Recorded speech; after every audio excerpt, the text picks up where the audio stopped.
All right, guys, we're here live at the Syrian Convention here in Washington, D.C., Saturday, March 17, 2012. I'm here with Rami Nakhle, one of the members of the SNC, the Syrian National Council.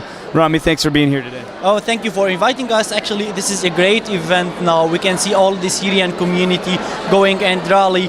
We got the sense what the Syrian people in the ground are doing, how the sense of unity and this feeling. It's absolutely amazing. Thank you, Rami. Rami, let's start off with this question. If you could send one message loud and clear to President Obama and members of Congress in the United States regarding the situation in Syria, what would it be? I would say, and absolutely, and I will look directly to you, you have the responsibility to protect our people. You have the responsibility, and so far you are failed to do it. Now, Syria is facing absolutely the most criminal regime in the history. They are bombing cities, and what you are waiting for to intervene. Actually, the history will write this down. Will write this down under the profile of this administration. I don't know how you're gonna to justify it someday if you have the chance to save some people's life and you fail to do it. Rami, thank you for saying that. Let me ask you this. Tell us a little bit more about the numbers. Tell us a little bit about any personal stories that you may want to share. Family members have been affected. Share this with Congress. We need them to hear the stories so that their hearts and conscience can feel what's going on the ground over there.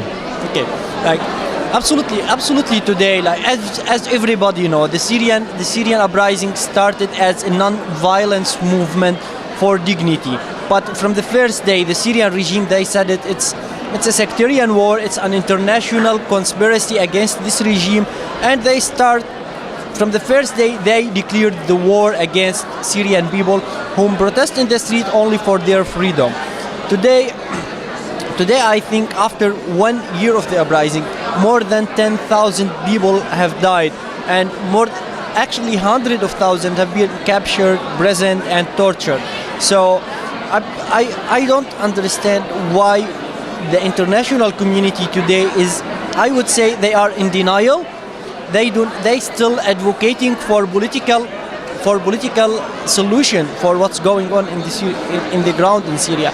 But all of us know that this regime from the first day when they start the war against their own people, everybody knows that this regime is not gonna to go just easily for political solution. Today, the situation in the ground is getting worse every day, and we saw cities getting bombed by heavy artillery, and I don't know what the world is waiting to do. Are they waiting, for example, to use chemical weapon as Saddam did in Halabja? Nobody says in the beginning that Bashar al-Assad, from all the diplomats I met, they said, no, Bashar al-Assad will not bomb cities, and he's already. We can see what happened in Baba Amro. So, he's relentless. He's a thug. He's illegitimate. Have any of your family members been directly affected by this? Actually, since the beginning of the uprising, just few days after the uprising started, I received a clear death threat in my Facebook wall, and they said, you have till today midnight to announce to resign from the Syrian Revolution. Otherwise, we will arrest your sister. That's what they said in my Facebook wall and in public. So I made it clear for them, like, I'm encouraging my friends to go to the street and protest for freedom. And I know they might be subjected for arrest and might be killed. So I told them, like, my friends is the same as my brother. So you can go and arrest them. I will not let your family as a tool in your hand to blackmail me. Now, I want you to send one message to the Syrian people. I want you to tell them what you saw here today at the rally, at this event here tonight. Can you please tell the Syrian people what you're seeing here in the United States with the American community? Okay. Absolutely today, all the world hearing you. We are hearing you here. The Syrian blood all over the universe, actually, not just this planet. All of us as a Syrian, all over the world, standing one hand. We are hearing you very clear, very loud. We will keep working till we defeat this regime and kick them out of our country, and we will go back to to shake your hand and say congratulations, welcome to free Syria. Thank you. Rami, we want to end on one more thing, okay? A lot of people argue that we should be intervening, the United States, into Syria for moral reasons, which is absolutely correct. But let's put that aside for a moment, and let's talk about the strategic reasons, okay? As one of the prominent thinkers involved in this Syria uprising, tell us, what are the strategic solutions and reasons why the United States should be involved? Okay.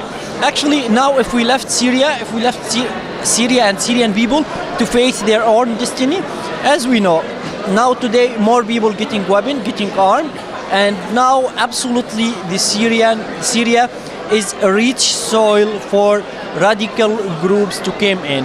We have received many reports of extremist groups going into Syria from all the borders.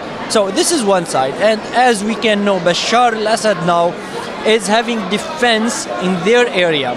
So, and we have a clear scenario that they are working to create an Alawite state in that region. What does Alawite state mean? It means long term of civil war between, I would not say between sects in Syria, but between Syria and the Alawite sect. This is one thing, and will change the map of the Middle East. As we know, Hezbollah in Lebanon, they will stand with the Syrian regime, with their Alawite allies, and they can take over Lebanon just like this. All of us know that, and absolutely this is going to change the map of the Middle East for long term, and will support radicalism and extremism in Syria.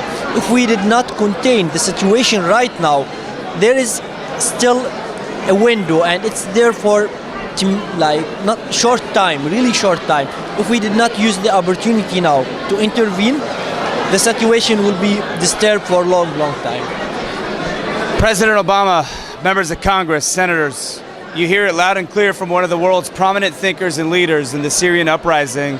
He's telling you very loudly and clearly and unequivocally, we must act now. If we don't do it for moral reasons, then we must do it for strategic reasons. If we say that we're going to fight terrorism, then we must intervene and help the Syrian people.